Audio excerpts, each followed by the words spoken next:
The problem is I talk to my wife this way and she's on the other side of the table. What I want to do this evening is I'm going to move to the side so that y'all can see the images.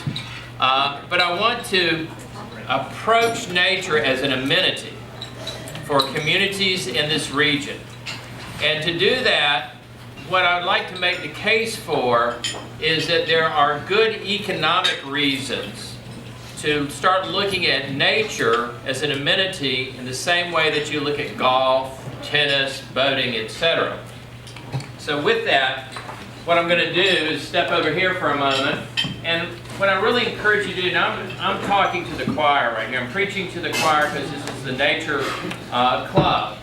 But what I'd like to encourage you to do is to, as a community at large, start having conversations about the benefits of having nature be part of your community identity. And why should it be highlighted as amenity? Well, there's three things I'm going to put down right here. First of all, is that nature provides what I would call a sense of mystery and also a sense of discovery. And in addition, there's an inherent value in terms of quality of life.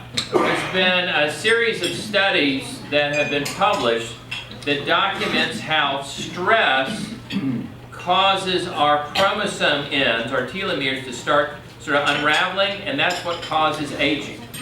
So those of us that have been around for a while or been in high-stress jobs know we feel older when you come out of those high-stress situations. Or having raised teenagers. It certainly causes telomeres to unravel. I thought when I got married, it's very simple that you got them to when they were 18 and then you were free and clear. Now that I'm 62 and watching the grandchildren go through that and seeing boomerangs, then I found out I did not realize it was a life sentence, but it's a good. Now, one of the mantras you hear when you're working in community design, and part of my job, I should give you a background, is I wear multiple hats.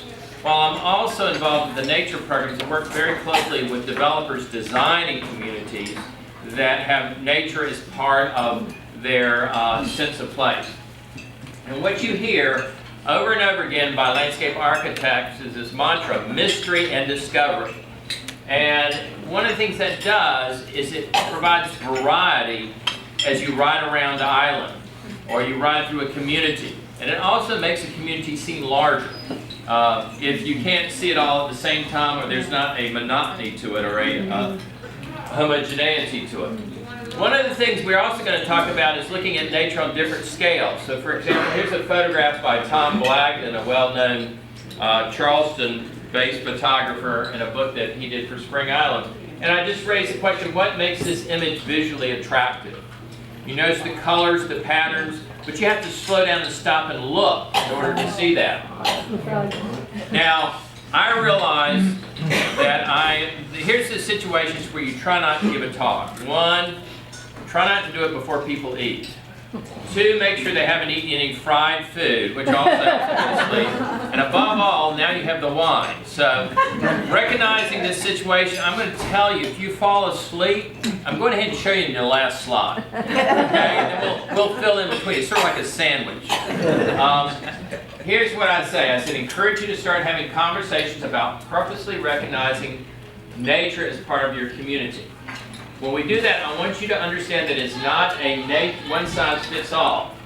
View Moss Creek as a collection of management compartments where each compartment occurs along a continuum that ranges from a nature-dominated pattern of biodiversity over to the other extreme, which is a manicured human landscape, which emphasizes straight lines and symmetric shapes.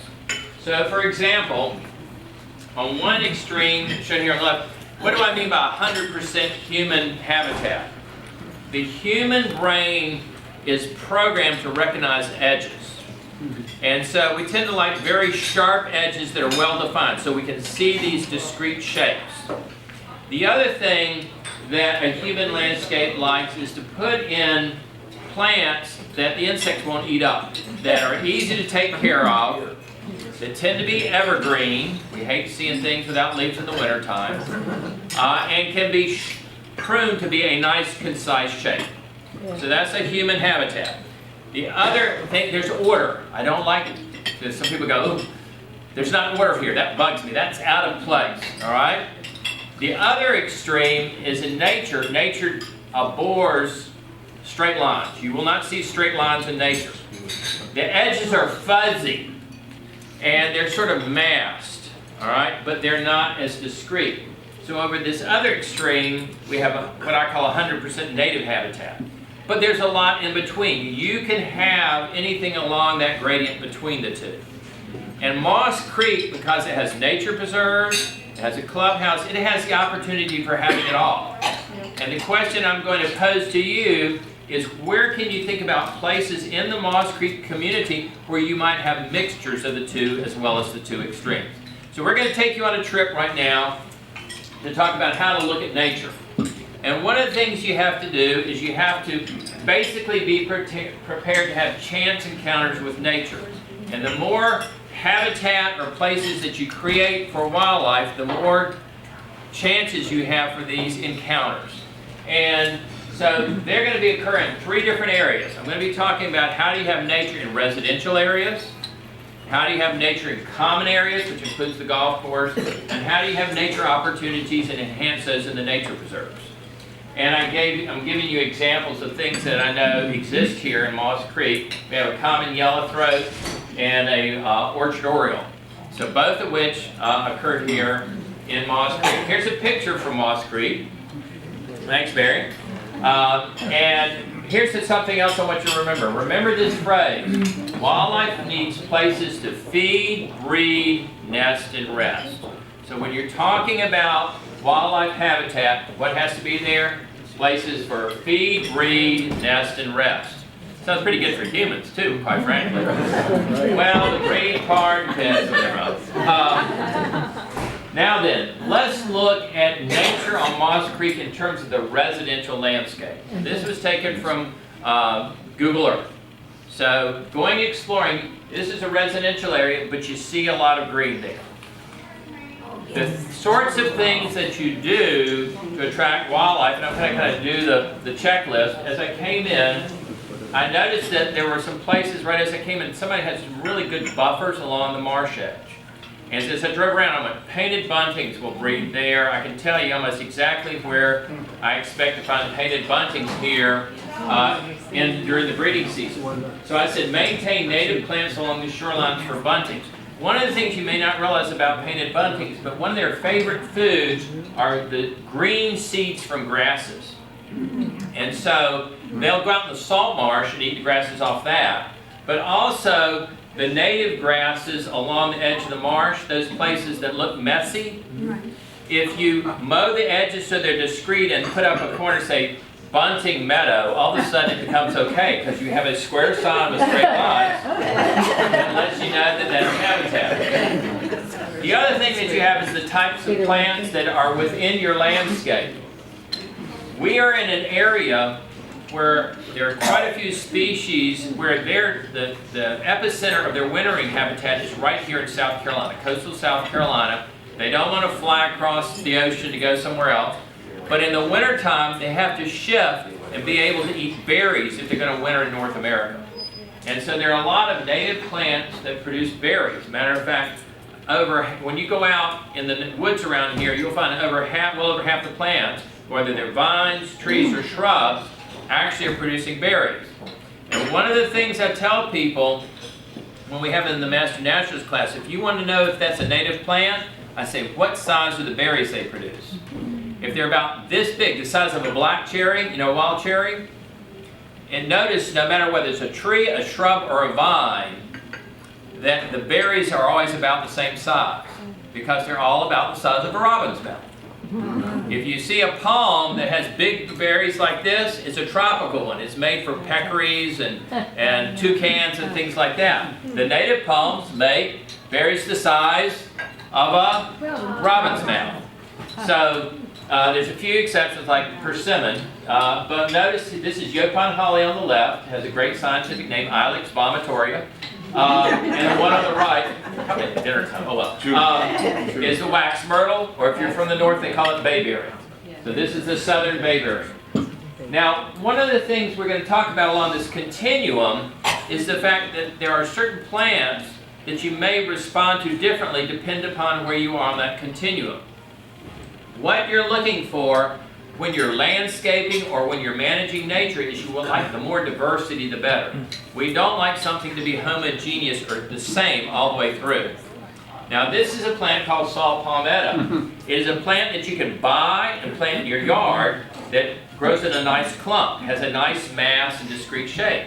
Right? However, there are places if people don't maintain out natural, large nature preserves, that it will cover the whole area and they will use prescribed burns or fires, which would normally occur, all right, and you get a different result. And I'll show you what that looks like in a little bit. So, but it has berries that are about the size of a robin's nest. Now, one of the other types of wildlife that's great to attract to your yard are butterflies and moths. The reason I say moths is because, have you ever seen one of those green inchworms that goes along? That's a moth larva, all right? That's a moth caterpillar. And that's what birds like to eat. So if you want to have birds, you need to have bird food there that's in addition to seeds. Most birds will not eat bird seed, but they will eat insects. So if you want to grow a crop of bird food, then you have butterflies and moths. But to attract those, you need both the plant that the caterpillars eat, as well as what the adults, butterflies, come and get the nectar. This is one of my favorite butterflies. I'll show you a picture of it in a minute. It's called a giant swallowtail. It's the largest butterfly in North America. And it only lays its eggs on plants that are in the citrus family. Now, we have a native plant here that is in the citrus family called toothache tree. If you look up the book, it's called southern prickly ash. If you chew the leaves, it has a novocaine in it. So that's one of my great things to do is have everybody, hey, this is great, put on a salad and let everybody chew a leaf, and then they have a bit. And this is one that's strictly along the coast. It's, and particularly if you have places with some oyster shell. So along the perimeter, I haven't done the search around here, but you may have some toothache tree around here. The caterpillar, I mean, based upon where you're at, the caterpillar is right, see, oh, I got a pointer, is right here. And the way it defends itself against predators, it looks like a bird dropping. All right, so the head end is right there. All right, now then, so having vegetation along the edge of the marsh, having shrubs that produce native berries, having plants that butterflies eat on the larval stage, and then the fourth thing is the fact that ditch snags and ditch trees provide great woodpecker habitat, assuming that big dead tree is not right next to your house. It's all about location, location, location. Woodpeckers do not go and work in live trees. If they are pecking on a tree, that means that tree already has beetle larvae, grubs, inside the tree. And you may have a live tree with one dead side, but when those woodpeckers are working on it, then it's already got something going on in it. Now somebody says, hey, well, they work on my house. Your house counts as a dead tree. So the red-headed woodpecker always says looks like it has a tuxedo on it. And of course, the pileated woodpecker is the one that looks like Woody Woodpecker. Trivia, if you can identify a pileated woodpecker, I'm going to show you something else. Do you see that red stripe? If it has a red line right there, it's a male. If it has a black line right there, it's a female. So you can keep up with birds that are the sex-related parts there. Now that I put this bird up, the summer tanager, this is our other red bird. Y'all are used to seeing cardinals? If you've ever noticed in the spring or summer a red bird that didn't look quite right, probably a summer tanager. It also probably means you have pine trees in your yard. Summer tanagers really like to be in forests where there are pines and oaks. So I'm just illustrating to you, in addition to the different kinds of shrubs, having some variety of tree types also can add more diversity to your neighborhood. Now, it used to be that eagles were rare to see in South Carolina. South Carolina was the only state that still had eagles in 1978 between Florida and Maine. Everywhere else in the southeast, they had disappeared. We had 13 pairs of eagles in South Carolina in 1978. This year we're, I think, just around 300 pairs. Okay? And so right now we're to the point that there's so many eagles that they're fighting each other for territories. And we're seeing situations where eagles are getting knocked out of the sky and wings broken and all that from fights between eagles. But when you look at trees, one of the things that we're promoting is that when you have really big pines, what happens is those pines have already demonstrated they can survive hurricanes and nor'easters because they're still there. The other thing that happens is that when a pine tree grows up, when it gets a maximum height, it starts, when it gets a certain age, it starts growing this way. That sounds familiar at all, right? But you look at the top of the tree and the branches start going this way. A growing pine still has a point like this. And so it's only the old trees that have an open, broad enough top that can support the nest of ospreys, eagles, red-tailed hawks, etc. So those are other aspects that can happen when you look at the trees in your yard or you have a special tree that may make it unique. Doing all those things collectively means that you can create a lot of habitat for nature just by working in your own backyard. Even better if you get a couple neighbors together and you have a buffer between your areas that's not within a view corridor, that y'all can create places for buntings, etc. The next area, so we're working along that continuum, is what do you do in your common areas? Now, my business is doing what the staff here do. I'm used to working in situations where if you do something, it's going to affect somebody's vista, it's going to affect somebody's golf experience. You sort of go down the list. So what I'm doing here is I'm going to talk about some of the things to consider, knowing full well that this is a very specific site-by-site type of discussion. This is where it really comes down to one size does not fit all. All right? And so I've already warned the staff. If somebody comes and says, well, Chris says you got to do such and such in all these places because you want it that way, then we've said, no, we want to go through and have conversations. That's why we have conversations about this.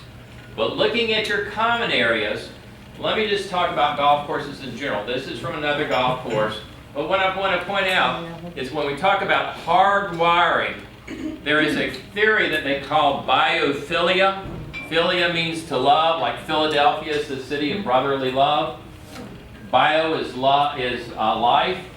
And the theory is this, is that when you show pictures to humans from all around the world, they all tend to like the same image, and it's an image of green grass with scattered trees and kind of a savanna-like situation, which is very reminiscent of an African savanna.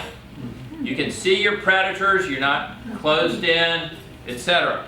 And it's interesting, so I started thinking about it. I said, you know, a golf course is just really African savannas that people keep creating for themselves when they go to different places. If you take that idea, and I said, well, if that's true, then this must be hunting with clubs on the savannah. Now, one of the things that has been done at some golf courses is near the tees, particularly, where you don't have to worry about people complaining. If you knock the ball off the tee into this rough, we don't have any sympathy for you. All right? But it's sort of that links look of using native grasses and native plants that eventually produce wildflowers around certain areas in the course where it does not interfere with the play, and people start looking for that look. These native grasses are year-round, so they tend to be looking more aesthetic. It is in between the two, because look, we have a straight edge. So somebody's taking care of it. I'm going, okay, somebody's taking care of it. It's got a straight edge.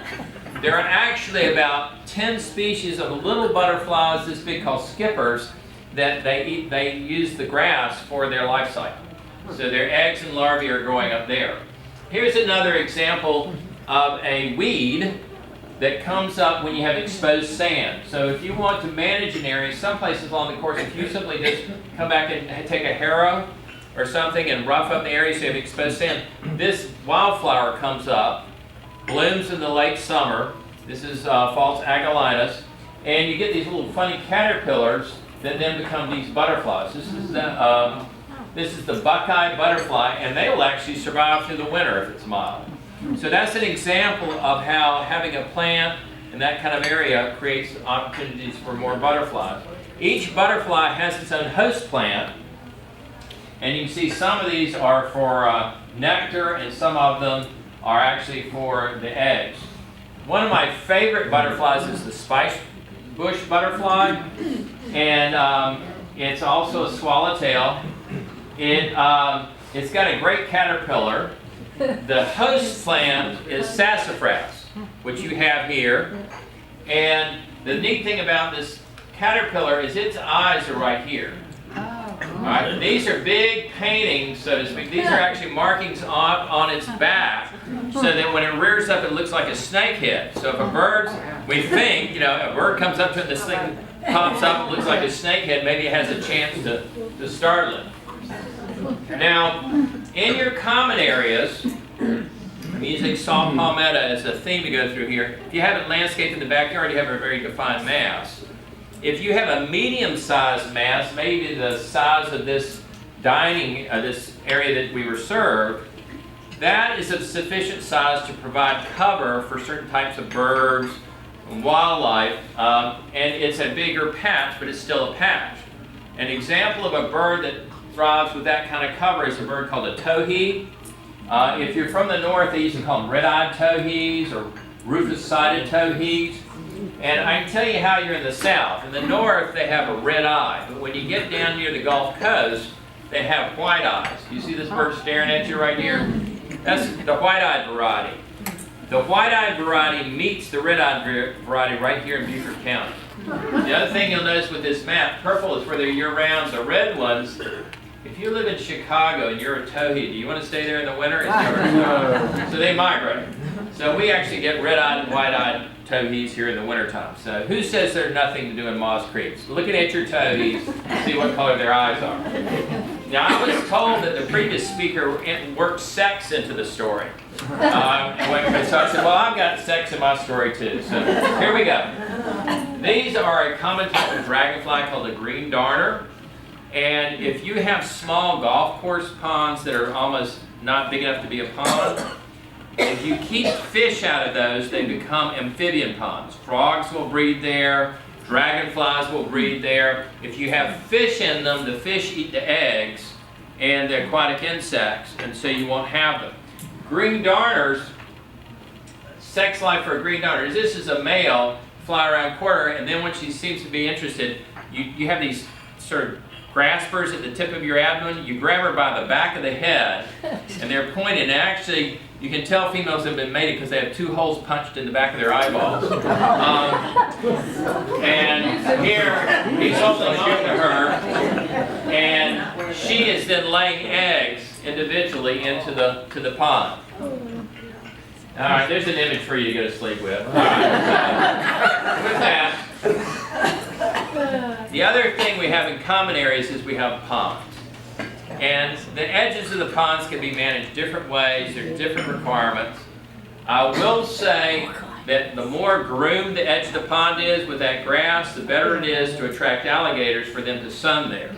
And so if I had a home on the edge of a golf course with kids and all, what I'd be doing is I'd be having low shrubs, and also that the gator would go over to the golf course or to my neighbor's house to spend their time sunning.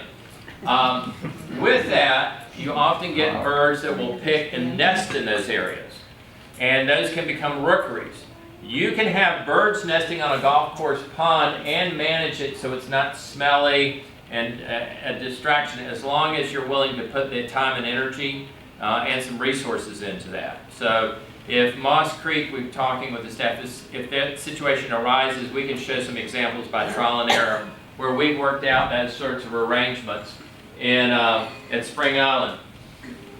This is bird sex, and birds are, they call it the cloacal kiss. They have a single opening that's a cloaca, and intercourse for them is the male gets on there, okay, thanks, see you later, and you blink, you miss it. Now then, I won't go there for the rest of that conversation. One of the things about mystery and discovery is that when you have ponds and you have a rookery, it often attracts other birds. And one of the birds that comes to Moss Creek, and probably have seen it, there's these pink birds flying around now. And these are the roseate spoonbills. And so if you haven't seen one, look right here. Do you see that spoon-shaped bill? The pink All right, they are now, it used to be we got excited if we saw one. There have been flocks of over 40 spoonbills flying around together up the Ace Basin now. So it's not uncommon to see a dozen spoonbills flying around in Beaufort County. When you have nature as a neighbor, it sometimes comes with challenges. But what I want to emphasize is these challenges can have solutions. This happens to be a floating island that is where the turtles and the alligators can go sun. We had a situation where the alligators were sunning across a golf cart path, and they didn't want to move when the golf cart path came along. So by creating this, we got this idea from Dewey's Island. Those it has floats under it. Heck, after the hurricane, you may just go out there and be able to find one for you to use. We tied palmetto trunks to each side, so that was the way that both the turtles and the gators could climb up on that island, and it's got a weight down only where it's supposed to be in the pond. Let's move on to your nature preserves. Your nature preserves provide the opportunity for you to go over to that other end with the 100% nature. Now, people say, let nature take care of itself. If you really wanted nature to take care of itself in the southeast, what you would have to do is to remove all the roads, and also to get out of the way of when things happen, just let them go. In the southeast, we have different habitats, but in many cases, lightning would strike an area, start a fire, and it might burn for hundreds of miles. Anytime you interrupt that process, you're now interfering with nature. The bottom line is, by our very presence here, we have already changed the dynamics. And so what we have to do is we have to make conscious decisions about providing disturbances that would normally occur in a more controlled fashion so that we can be involved with it. The other thing we do as far as living in an area that is of a certain size, we can make the decision that we want to have the varieties of nature that exist on a large scale closer together so we can experience it. Spring Island is 3,000 acres, which initially sounds big, but is not. When we start talking about nature preserves, they say, what size do you want? I say, you need about 30,000, 100,000 acres to have a natural system in place, which you just, unless you've got a certain Air Force base, or it's Okatee Hunt Club is 53,000 acres, one hunt club, in Jasper County. So what we do is we look at the habitat that would have been there, and we think about what does it take to reestablish it there, or it looks like there are certain habitats that are resistant to change. So let's go to your nature preserves, and I'm just going to talk about some of the habitats that occur on Moss Creek in general, and then we'll talk about management and how to tweak them. And here's your other nature preserve, Blue Heron Nature Center. One of them is the maritime edge and forest, maritime forest. That's the live oak that consists traditionally of live oak, cabbage palmetto, and either loblolly or slash pine. And if it's old growth, it will have the southern magnolia. All right. Now then, here is that giant swallowtail I told you about, the one that had the caterpillar that looked like the bird dropping. All right, so that's what it looks like. I said it's about this big in the middle of the summer. It's a spectacular one. Here's your painted bunting. This one's banded as part of a study. Our painted buntings leave here and either go to South Florida or Cuba when the Caribbean islands to winter. One of the big problems with painted buntings is that in the Cuba and also throughout Mexico, where the Texas painted buntings go in winter, is they catch them for cage birds. And so we had a male that was banded on Spring Island as part of the study with U.S. Fish and Wildlife Service that was caught in Cuba and became a cage bird. They estimate they're catching 10,000 birds a year. They catch indigo buntings, painted buntings, etc. So the point is that at the same time painted buntings are losing habitat here, because people want to have their lawns go down to the marsh edge, all right, they are also getting pressure at the other end. Taking the next zone and mowing it only once a year. So in other words, you'd have a shrub layer and then you'd have a buffer that was tall grasses. And as long as you cut them neatly, it would look like it was manicured and it was purposeful. So that would be an example of how to do that sort of management. This is a dragonfly called Needham skimmer that is only found at the edge of salt marshes. If you go inland, you don't find it. It is bright red. It's a great color. This one right here I'll talk about in a minute, talking about perspectives of things.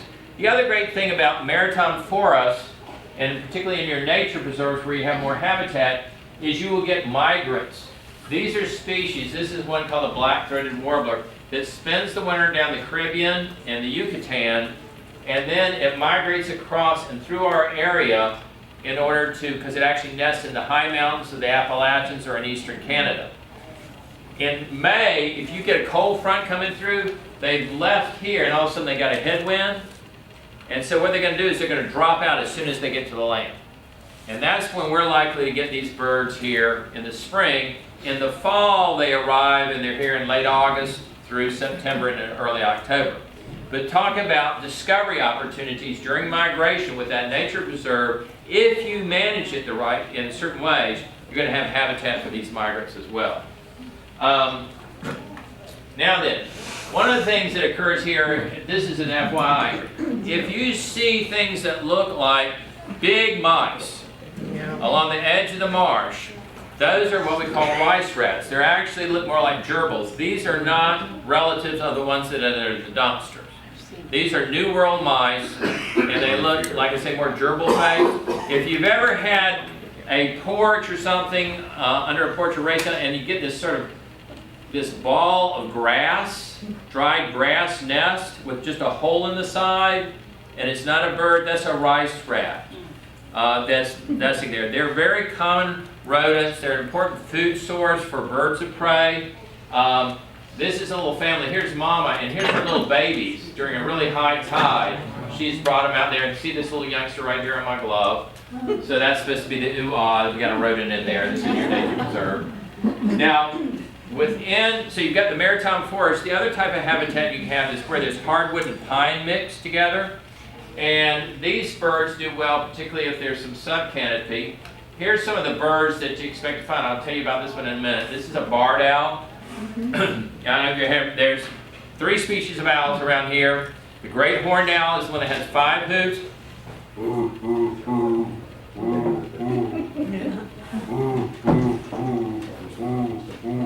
There's the barred owl, B-A-R-R-E-D, like bars on a window. And I've been yelling, so it's probably going to be a soprano barred owl.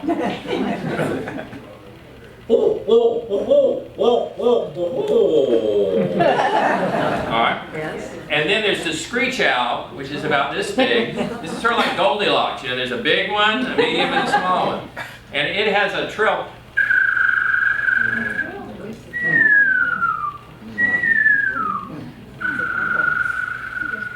So you have all 3 on the property here. And the barred owls tend to like the denser woods because guess what? The big owls, if they catch them, will eat the medium-sized owls and will eat the small owls. And so great horned owls hunt in open areas. They're big. Barred owls prefer wooded areas. In these wooded areas, you also may find, this is a bird sitting on a nest. Here's what the bird looks like. This is called a white-eyed vireo. It's one of the most common birds in our nature preserves in this area. You hear it all the time, but it's hard to see. But if you walk slowly and listen, and you do a little bit of pitching, they'll pop out and look at you. In addition to the maritime forest, in addition to the hardwood pine forest, there's also pine savannas.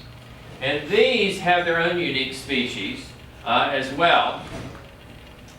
The pine savanna is found along the coastal plain of the southeast, and this is the lightning zone area. Our area has the highest rate of lightning strikes in the United States. And one of the things that you notice if you're on a golf course that has one of these detection systems, it will go off before the rain gets there. You know, in many cases, people that get struck by lightning on a golf course are struck 2 miles ahead of the thunderstorm. That same process is what makes it so lightning can strike, start a fire on the ground that will start burning before the rain ever gets there. And to show you what happens, we say it's not if the forest in the southeast is going to burn, it's when is it going to burn. So one of the things you're doing is, because these plants are adapted for living with fire, if you do prescribed burns, you're burning up the fuel and providing a habitat for the plants that are adapted for fire in a controlled way. If you don't burn, and that all those pine cones, branches, pine needles keep building up, now if you get a fire, there's enough heat produced that it actually could catch the trees on fire. If it burns regularly, it's like burning newspaper. Anybody ever burn newspaper, how it burns up like that and then it's done?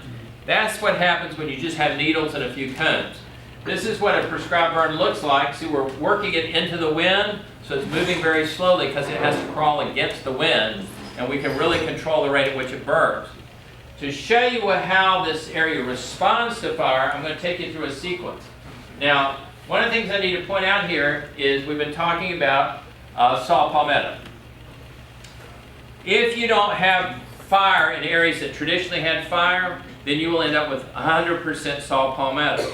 Now, saw palmetto can be a highly beneficial plant in small clumps or medium-sized clumps, but once you get an area that's 100% saw palmetto, there's not much fuel there, and so it dominates the whole landscape. It's adapted for fire. So I'm going to take you through a sequence where, what you look at right here, this is an area that's burned just 1 week after the burn. Okay? This is 4 weeks after the burn. That's 3 months after the burn. That's 6 months after the burn. That's 8 months after the burn. And then this is 10 months after the burn. See the saw palmettos popping back up? All right, so you can see, what about the diversity? You see how we got all these varieties? And looking at this one right here, there are no straight edges, it's not clean cuts, but there's masses. So this is an example of managing nature preserves in certain areas in that 100% nature habitat or native landscape that you have the opportunity to do, not in all of your nature preserves or other places, but if there's places where it's dominated by pine, and the fact that you have an island means you can control it completely, that you could take one part of that nature preserve and that has pines and manage just one section. So when you go out through that nature preserve, you would be going through 3 or 4 different habitats. And what that does is it provides you the chance for mystery and discovery as you're going through the nature preserve. All right, so that's an application of that as well. Now, I've got to, as a naturalist, I put in a rodent, I got to put a snake in. This is a snake for people who don't like snakes. All right, this snake is the eastern king snake. It's common in pine savannas. It's disappearing in its range. We don't really know why, whether it's fire ants or whatever. But one of the things it does is it eats pit vipers. It eats copperheads, rattlesnakes, water moccasins, and it's immune to their venom. And so they constrict the other snake. They bite, I've watched when they grab it behind the head, right behind the head, hold on to it, and literally wrap themselves around it and constrict that other snake until it's dead and then swallow it head first. Now this. Here's an example. Look, we've got some open habitat underneath the trees here. This is not dominated by saw palmetto. We have some open space. There's been some prescribed birds here, and there's a bird sitting on a nest. All right, of course everybody can see it. It's right there. All right, I'll give you a little bit of help. There it is up close. Have any of you ever heard of a whippoorwill? In the South, we have the larger cousin. It's called a Chuck-Will's widow. Off in the distance, you'll just hear the...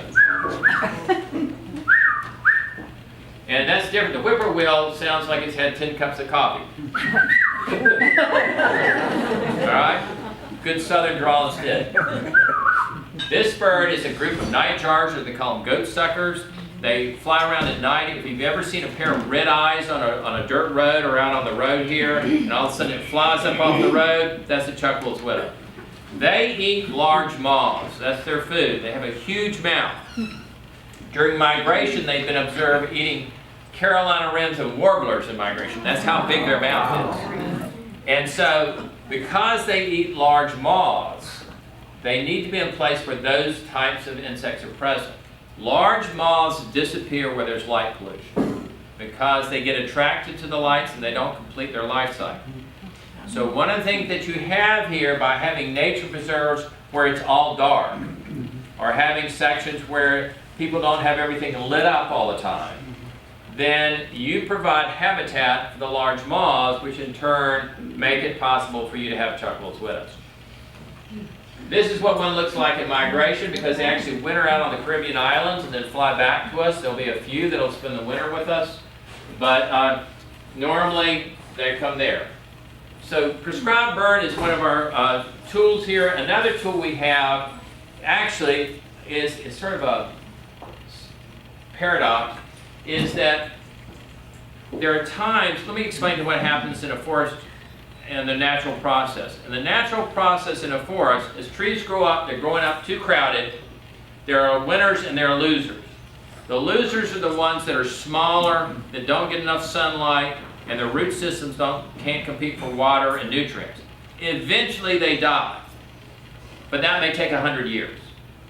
What we can do as managers, as ecologists, is we can go in and say, here are the winners, we're going to go ahead and thin out the trees that are the losers selectively so that the other trees can be bigger and healthier.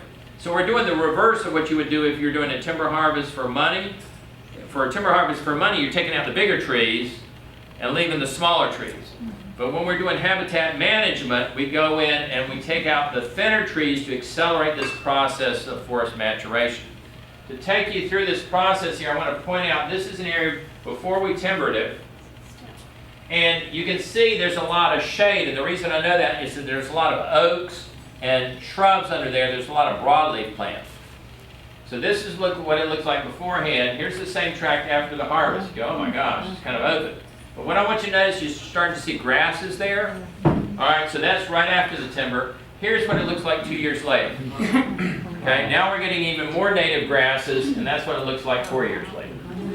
All right, so you see the diversity, but what's happening is we're letting enough sunlight come in to do that. If you go to old growth pine forest where it's been burned regularly, it looks like that. It's just that the trees are bigger. All right, so that's another management tool as well. Before we go on, I can't help but stop and point out the fact that another habitat you have that really adds to the Moss Creek experience, if you're focused on nature and you want nature experiences, is the marsh and the tidal creeks that surround Moss Creek. And I'm being really good. These are sandpipers, migratory sandpipers. They nest in the Arctic Circle or in tundra. They fly down, either spend the winter with us, but some of them here keep going and they go down to southern South America for the winter, and then they turn around and fly back. Once they feed here, the habitat quality is so good that they fuel up. Two things have to happen. They're going to fly nonstop from here to Hudson Bay and the tundra and nest there, nonstop. And secondly, the females have to build up their fat supplies so that once they get there, they're able to produce eggs. There's not enough food there the 1st of June in order for them to build up their fat reserves once they get there. So their reproductive success of these migratory sandpipers depends upon the quality of the salt marsh here in our system here. Now, I did my PhD on sandpipers. I can do my 4-hour lecture on it. So having said that, what I just want to point out is to use this slide as a segue to talk about nature's amenity and Moss Creek. Moss Creek is in the same situation as all the other residential communities in this area. And that is, at least when I encounter people who are real estate people and they try to sell you property, they show you a couple things. They show you this property boundaries, and it's all about what's within your property boundaries, and then they show you the amenities of the club. When I'm selling property to naturalists, what I do is I say, oh yeah, that's where you live, but what nature experiences are you going to have? Where are you going to go? Where are you going to spend your time? And one of the great amenities we have in terms of marketing is Port Royal Sound. That we basically live next to a marine preserve that is wilderness type experiences. And so that's why our nonprofit, the Low Country Institute, partnered with the Friends of the Rivers and with the fund that was created north of the Broad to create Port Royal Sound Foundation. And the Port Royal Sound Foundation is the entity that has opened the Maritime Center up on 170. If you haven't been there, I really encourage you to go. But if I were putting together real estate marketing stuff, I would be saying this, and I would be having pictures and talk about Port Royal Sound as a national treasure, and that you get to live on it, and that you get to boat on it. So go up there, see the place, learn more about it, and that's also part of your nature experience. Now, in closing, I can't emphasize enough this phrase that most of you have probably seen. It says, in the end, we will conserve only what we love. We will love only what we understand. We will understand only what we are taught. So education becomes extremely important. Now, when we talk about education, we're not just talking about classes. So often in a community like this, education happens in little snippets. For example, and one of the things I say, put here is, if nature is to become part of the community's culture, education is key to changing the culture. Think about what a culture is. A culture is where everybody in a group knows the same stories. And if you come into that culture, you have to learn their stories. So what are the stories? The stories are about what makes the land unique, how the land provides the certain amenities that you have, or the nature experiences, how you're part of Port Royal Sound, what a maritime forest is, why buntings come to some areas and not others. Those are all the stories of a culture. Now, in many cases, though, most of the people may not specifically want to go out and get a course in that, but signs are a great way to do it within clubs.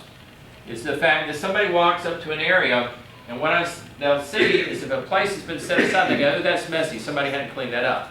But if you put a sign there, it's okay. Why? Because signs have straight edges, right? So by having straight edges, somebody will look at the sign, read the sign and say, oh, somebody's taking care of it. Okay, they didn't overlook it. So for you OCD people, you go, okay. I won't have to call the general manager today. Here's another example. On golf courses, we have places that says protected natural area. Somebody's playing golf, they go, oh. It's not that they forgot to mow that, they didn't mow it on purpose, and it has a sign there. So if you want to create an area that's going to be a butterfly meadow or a native plants meadow, having the little signs up are a way that you can educate people.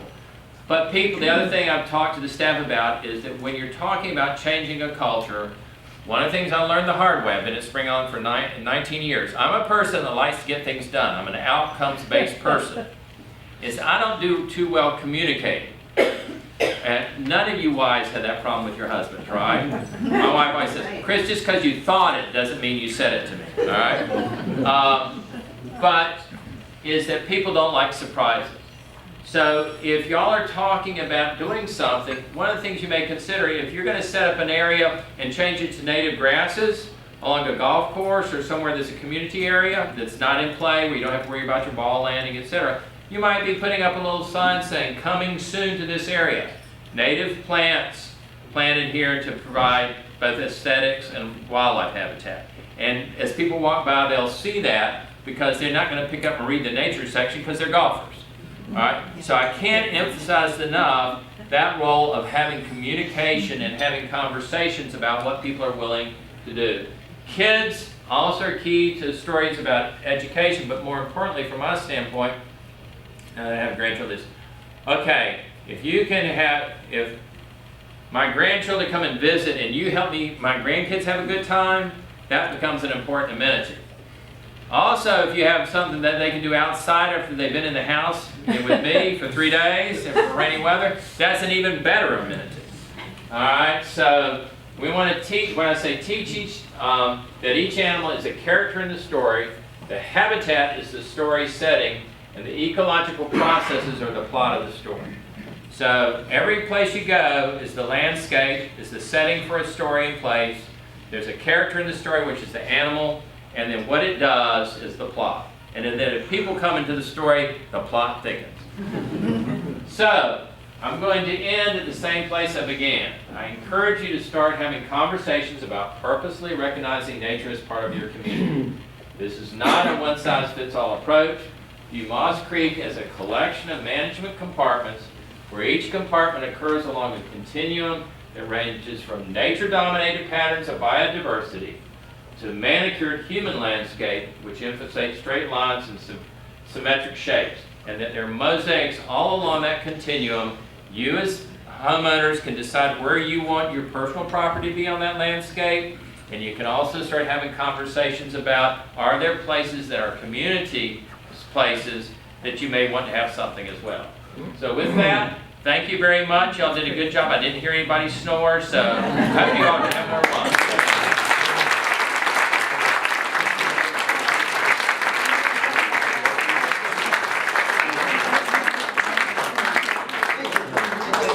Very informative, and after hearing it twice, I could probably hear it a third time if we're able to record it and really learn a few things. I have one question. You talked about trees. Maybe, and I've been going on the wrong track. Help me out. I noticed after Hurricane Matthew, our 1,100 acres of Moss Creek, give or take, has lost somewhere between 2,000 and 3,000 trees as a result of the hurricane. Plus, after Hurricane Matthew, many of us, myself included, were looking at every tree and saying, is it leaning towards our house? Maybe it's got to come down. Is that a good? What are you just saying that we should have cut down the trees before? How to approach that problem? It is a concern. All right. Good question. Great question. Okay, before there were a lot of tree huggers before a hurricane, and people said, "Don't touch that tree." Then that tree kissed the top of your house and kept going, or somebody else's house said, "Oh my gosh, there's a dark side to these trees." Now, how do I look at a tree and know what's a good tree and what's a bad tree? Let me give you a couple pointers. First of all, one of the things that we do with homeowners in Spring Island is teach them the difference between a live oak and a laurel oak.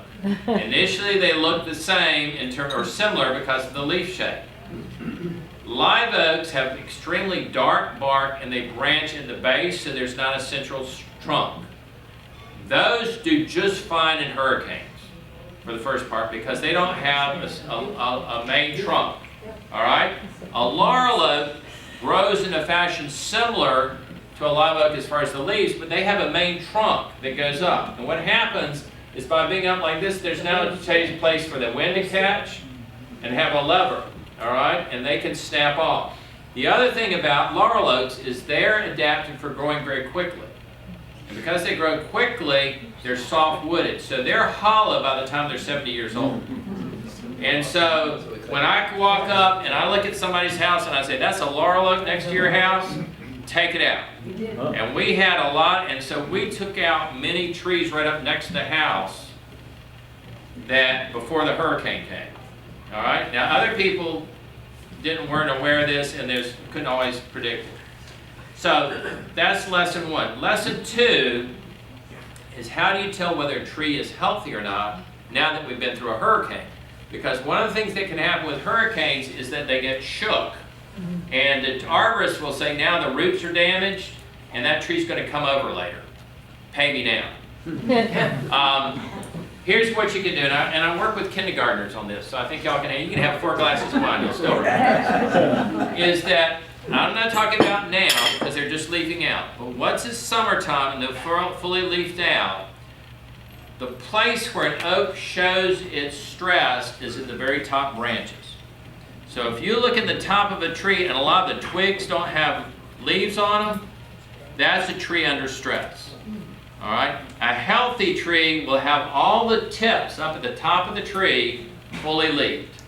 Okay? And now I'm not talking about the ones underneath, because the other ones underneath can get shadowed from the ones above, and it can be thinning itself out. But it takes a lot of energy to pump the water all the way from the ground all the way up to the toppest part of the tree, the highest part of the tree. So that's really important as well. In terms of pines, many of the pines did really well if they were individual pines that had growing space. The place that I've heard pines badmouthed is where they grew up real close to each other, abandoned field, and they're all right next to each other. And so the place that we did see some pines, like I said, it was down at the edge of the marsh where the roots are really shallow. And so somebody said, well, I saw some pines blow over. The ones that I've seen blow over that were big were right down at the marsh edge, and they only had about this much soil to grow in. Okay? So I would say those are your two situations to consider. In terms of tree ordinances, how to look at it, what we're really talking about, there's a field called urban forestry, where people learn how to manage trees within urban landscapes. What I see, for example, when I drive through most golf courses, communities like I see here, I see a lot of trees close to each other next to the road because they're mowing underneath. You know, as I walk through, I go, I'd take half those trees out. But you need to have a management plan in order to do that. You can't be arbitrary because then somebody says, oh, you're just trying to thin out trees. So you really have to make a comprehensive management plan for the entire area. I think y'all have an opportunity. You're working, I work with a company called Folkland Management. In Folkland Management, I've worked with the dad who's now retired since the early 90s. His son is now almost 40 and has a PhD from Auburn. And he really understands this diversity, and also I give him a hard time if he doesn't do enough for birds, but he's a quail guy. And so you may have one plan for the nature preserves. You may want to think about some guidelines for your common areas to talk about, but don't make decisions. In other words, you just need to be having conversations. And then y'all can be looking at your residential areas. Within the residential areas, there's something that the National Wildlife Federation has backyard habitat certification. And you can look under that. What Kalawasi Island ended up doing was they had enough people in Kalawasi get their backyard certified that they became a National Wildlife Federation certified neighborhood or community. You can look at that as well. So my wife says I can't give a short answer to anything. That's your answer about it. All right? Okay, with that, I think we let everybody go. What I'm going to do is I'll hang around for a few minutes too. If you have some questions, I'm reading everybody here, and some of y'all are fine, but a lot of it's time to go. So if you have a few questions, come up and ask me. Otherwise, thanks to everybody for your attention.